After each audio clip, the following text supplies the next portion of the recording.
according to the divisions of quality and work. Though I am its creator, know me to be incapable of action and change. Shri Krishna says something very important in this verse that's worth thinking about a lot. The fourfold order that Shri Krishna mentions includes Brahmins, who are basically religious figures and intelligentsia, Kshatriyas, warriors, Vaishyas, merchants, and Shudras, labourers. We've already discussed the word Vidhi. It's not caste, it's the word Vidhi. Vidhi means colour. It doesn't mean caste or level, it means colour, the nature of a person. The fourfold order that Shri Krishna has created is, look at what it says, is divided according to quality and work. Therefore, first we must make it clear in our minds that these divisions are not made according to one's birth. If a person is born in the house of Brahmins, that doesn't make him a Brahmin. If a person is born in the house of warriors, that doesn't make him a warrior. It's not like that. Shri Krishna makes it very clear in this verse that the divisions are made according to one's quality and work. Quality means their interest and the inclination. There are 4 types of powers in this world: knowledge power, military or political power, money power, and labour power. The fourfold order is divided according to these powers.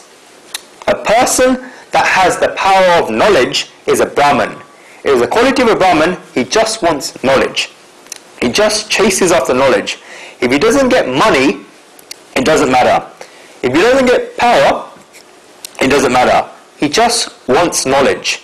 It's said that when Einstein discovered the principle of relativity, then 15 days before he came to the conclusion, he told everyone in the house not to disturb him and not to feed him.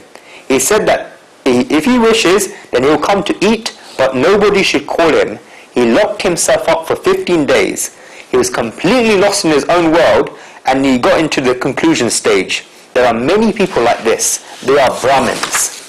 The scientist that invented penicillin, Alexander Fleming, was approached by various company representatives all over the world, and he was asked to give their companies the patent.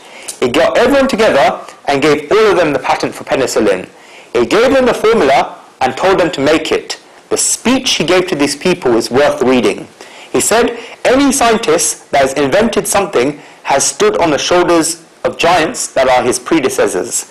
I have invented penicillin, but it's because of the countless people who experimented and tried to invent before me that as a result, because of them, that their results, I have used them and therefore become successful. Therefore, I do not alone have the right to take credit for this invention. He gave penicillin to society. The reason why you get penicillin for so cheap in stores is because of this. If he had kept the patent and asked for a royalty, he would become extremely rich with millions of dollars, but he didn't want it. In my opinion, Alexander Fleming is a Brahmin. He gave his formula for the benefit of society, and he did not run after wealth. If wealth comes, then Brahmin don't say no to it, but they do search this knowledge for money.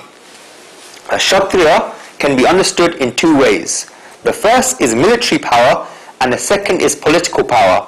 For him, power is money. He wants both of these, but he has to choose one and leave the other, then he would choose power and leave money. It would not matter to him if he lost wealth, but he needs power. For him, it is better to govern in hell than to serve in heaven. For a Vaishya, he wouldn't mind if he gets this power, but he needs wealth. Such a person would leave knowledge for wealth, and he would even leave power for wealth, but he would never leave wealth. A Shudra is labour power. By labour, I don't mean someone that works in constructions or digs the ground. A person who has a love for service is a Shudra. There is a type of person in society that respects knowledge but has more of an interest in service. If he gets power or money, they'll be fine with him, but he cannot go without serving. One who knows Brahman is a Brahmin. Such a person attains God, goes in the direction of God, and shows others how to attain God and go in the direction of God. In the 18th chapter of the Gita, there is a very specific definition of the nature of Brahmins that will see nature, Shamada Pataspucham Pavitra, and so on. The definition of a Kshatriya is Shatra Trayate iti Kshatriya. Shar means a difficulty or problem, and a person who saves one from this is a Kshatriya. A person who likes to save others from difficulties is a Kshatriya. Vishati iti Vaishya, meaning that one who sinks into his work is a Vaishya.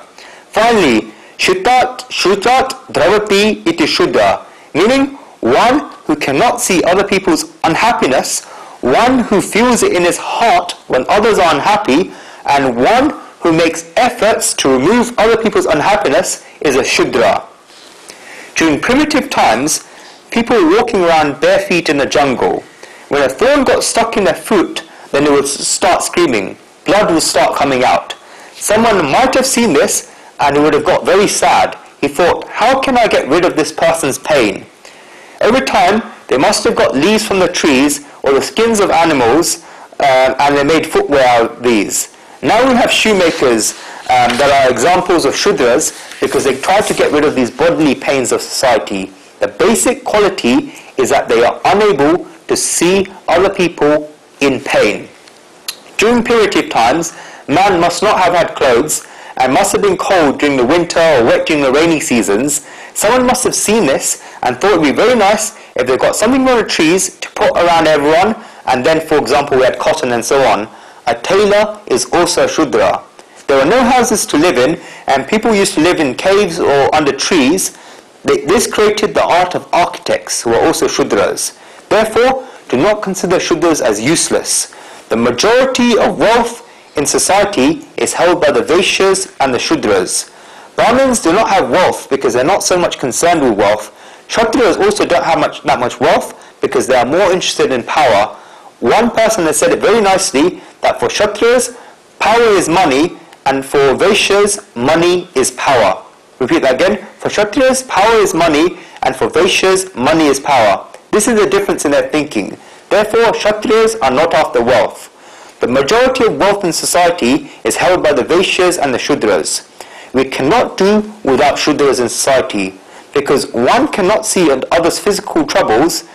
Such a person becomes a Shudra. Around 600 years ago, people twisted this whole system and changed the meaning of Shudras from Shutta Dravati to Shudra, one who gets sad from seeing others in physical pain, to one whose physical situation makes us sad. People created rules such as if people live outside the town, then they should not get water from the well inside the town. Or if you carry a cloth around, you should carry a cloth around so you don't get the smell. This is a wrong meaning. This is the rubbish that has gotten into the fourfold system. Brahmins, Kshatriyas, Vaishyas and Shudras are not 1, 2, 3 and 4, but all together in one. It is not a hierarchy, it is not 4 steps. There are 4 people who can sit together at a dining table. They are different because their natures are different and because their interests are different. But it's not a matter of one being higher than the other. When the hierarchy came into this fourfold system, then a lot of difficulties started. Shri Krishna says in this verse that this fourfold system is not according to birth, but it's according to one's quality and work. A Brahmin is someone that has an interest in knowledge. Srimad Adi Shankaracharya Ji, who is rated in the West as the greatest philosopher of all time, said it very nicely that Rakshite Bhavati Mam Rakshayoda Variko Dharma, meaning that when the Brahminess is protected, then Vedic culture would last. Therefore, it is the quality that needs to be protected, or the Brahmin-ness, the Brahmatva, or the warrior-ness, the Kshatriyata, or the merchant-ness, Vaishyata, or the labor-ness, Shuddhata. These need to be protective. If people are trying to hold on to Brahmins, warriors, merchants and laborers, then they're making a mistake. There are many people that are trying to separate society in this way. This cannot be done because time is gone. You cannot turn back the hand on the clock, but you can bring back the qualities. Even though the idea of varnas came from Indian culture, in ancient Greece there were also efforts to create a fourfold system. It was Plato's theory to structure society in this way.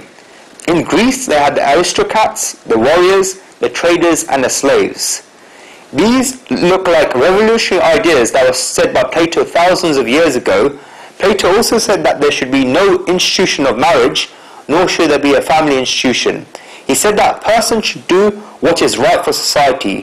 When a person has a family, then it says that it's his family, and therefore he tries to gather those things for himself. He feels that his wife should have better jewelry than the other person's wife. He feels that his wife should have better possessions than the other person's wife.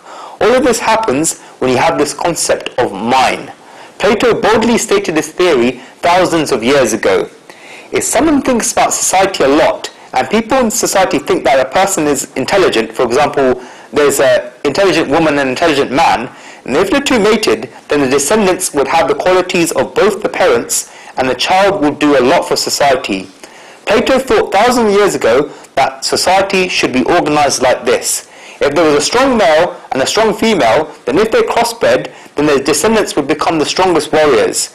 Therefore, Plato said that descendants should come in such a way that they would benefit society the most. And the child's biological parents will not be his mother and father, because when the child was born, then the state would take care of them. Plato used the word state. They would be trained by the best philosophers and knowledgeable peoples. The warriors would be trained by the best warriors. Even before birth, it was decided how people wanted the child to benefit society. One could manipulate this. If a war was coming up and you needed warriors, then you could create descendants according to this. If you thought that a war was not coming up, that society was in need of culture, knowledge and good thoughts, then you could increase the number of children from philosophers. The state could decide this. Plato went so far to say that you could even produce a Superman, not the cartoon character you see in comics, but in terms of increasing the quality of people. He said that you can make better human being and a better society. Of course, this theory is not so attractive to listen to because there's many inherent problems in it, but I'm not writing this to discuss Plato, and so I won't go too much into this. But our rishis thought of something like this even before Plato came up with this. They thought that if good qualities could be passed on at birth, if these good qualities kept getting passed through generations, then the son born in a Brahmin family would become an even truer Brahmin. If a son was born in a Kshatriya family tried to become a Brahmin, then he could do so, but he would have some difficulties. Nevertheless, he could definitely become one, but if qualities improved through generations, then society could become great. Qualities were determined at birth, but they were not a watertight compartment. Vishwamitra, who was the guru of Ram in the Ramayana, was born in the Kshatriya family, but there perhaps has never been a Brahmin like Vishwamitra. He became a rishi. Vishwamitra was a person who had the vision of the Gayatri Mantra. Who does the Gayatri Mantra? Om Bhur Bhuvasva Tatsavito Aredyam Bhagavad Devasati Mahi Diyo Yona Pachodiyat. The greatest mantra in Sanatana Dharma came from Vishwamitra. The mantra that Brahmins recite was given by someone who was born in the Kshatriya family, Vishwamitra. Therefore, the system of varnas was very scientific, but over time, society sprinkled dirt all over it. Nevertheless, it's possible for it to come back because Shri Krishna says in this verse that he created it. Shri Krishna says something very important in the second part of this verse. He says that although he is the system's creator, he is incapable of action or change. We must try to understand this properly. When we perform any action, then we put in some energy into it. When we put in some energy, then we lose that energy and we get the fruits of that action. When we perform any action, then we will definitely get the fruit. This give and take business is that you're giving away energy in return for the result that you want, the fruit of action. You gave away energy and you got the fruit. This give and take always happens in life. But what happens in the end is that the fruits keep gathering, and in the bargain, energy keeps getting lost. This energy keeps reducing. Just look at what someone's body was like when they were aged around 20, and then look what their body is like at the age of 80. Their bank balance is higher when they were 80 years old than when they were 20. They have a big house when they were 80 than when they were 20, and when they live with a family. All these fruits have come since then. In front of them, that energy went away. What Shri Krishna is saying here is that one should know him to be incapable of action or change, even though he created the fourfold system. When he says incapable of action, it doesn't mean that he doesn't work. He does work, but he does it exceptionally. He performs works in such a way that he has an attitude that he's not working. The actions happen, but he does not lose energy in the process. When we perform actions, then when does our action begin? It begins with a wish. When does the wish become born? When one feels incomplete. He thinks that there is something less in him. He feels that there's something missing in him or her. She therefore feels that she should be complete with what is missing. If one is earning £5,000 a month and feels like it's too little, as he needs £7,000 a month, then he strives to earn this extra £2,000. How can he complete these extra £2,000? He has to run that little more. He has to work hard 10 hours a day, and therefore he begins working 2 more hours each day. He uses up slightly more energy for those 2 hours, and he gets that extra £2,000. Therefore, he did actions, yet he lost the energy in return. Therefore, whatever we act, we do so because we have a wish. At the root of a wish is that sense of incompleteness. God himself is complete, and therefore he has no wishes. Because he has no wishes, then he doesn't need to run around to fulfill them. Therefore, the actions he performs don't involve running around from both the body and the mind. Running around in the body is not too detrimental to us when we try to look at it. In fact, it's sometimes necessary for the body if you run around a little. Then when you sleep for 6 or 7 or 8 hours, then you've recovered your body in the rest from the running around. But this running around in the mind completely makes a person tired. If the mind keeps running, then the body will not be able to rest either. Therefore, the strength of the mind indirectly gets translated into the strength of the body. If the mind starts worrying, then you see the consequences on the body. If the mind becomes weak, then the body also becomes weak. This is what happened to Arjun. His mind became weak after he became despondent and hesitant to kill his own people. When a person has an experience of completeness, and he believes that whatever life is, then it is right. Whatever situation God has put him in is right. He has no complaints against this because he has no sense of incompleteness. And because of this, he acts with fluency. Guruji often gives an example of this. A person goes to walk on the beach at 6 a.m. in the morning, comes back, has a shower, has a breakfast, and at 9 a.m. he drives his car to work. It took him 1 hour when he went to walk for 6 a.m. in the morning. It takes 10 minutes to reach work in his car, but even if it's 2 minutes late because of the signal, he gets agitated. He went for a walk for 1 hour in the morning, but he didn't get agitated because he had nowhere to reach. His enjoyment was in the walk. But when he left at 9 a.m. to go in the office, he had a lot of worries in his head. He thinks about the person who is waiting for him in the meeting, and he thinks about all the preparation he has to do. When we have gone travel on a journey that is life, then it's better to go for that walk at 6 a.m. than the drive at 9 a.m. Make this decision yourself. In the walk you get to the beach and come back. Person does this, walks just for the walk. He therefore acts like this. He works for the bliss of working, and he gets the results he wants in the end. Such a person works, but he doesn't lose energy because he works without desire. When he goes for a walk at 6 a.m., then he comes back having gained energy rather than lost energy. The person that sits in his car at 9 a.m. with worries and tension in his head arrives in the office tired. Now, scientific rules will not work because the rules of the body are different. Have this correct attitude to life. Perform the actions, but perform them peacefully and calmly. When one works peacefully and calmly, then her efficiency increases. Her works are done better. Shri Krishna therefore says, know me to be incapable of action or change. This is the satisfaction one gets when she feels that she is complete. When does a person make a mistake? When one understands God's quality, then he recognizes fault. Shri Krishna talks about this quality in the next verse, which we go into in the next class.